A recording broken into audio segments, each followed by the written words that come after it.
Hi guys, so in today's video I'm going to be showing you how to change your profile picture on Instagram. So as you can see, now we're on our home page. First we're going to start by going to our profile.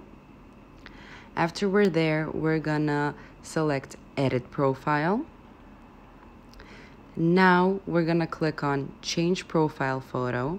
So as you can see, we have options: import from Facebook, take photo, we can take a photo in real time, and choose from library. So now we're gonna go on and choose from our photo library. We're gonna select the white one. You can zoom out, zoom in. So we're just gonna select it like this, center it, good. Then you're gonna click on done.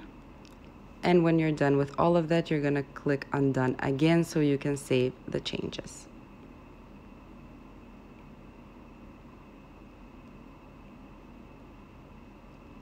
Thanks for watching. Have a nice day.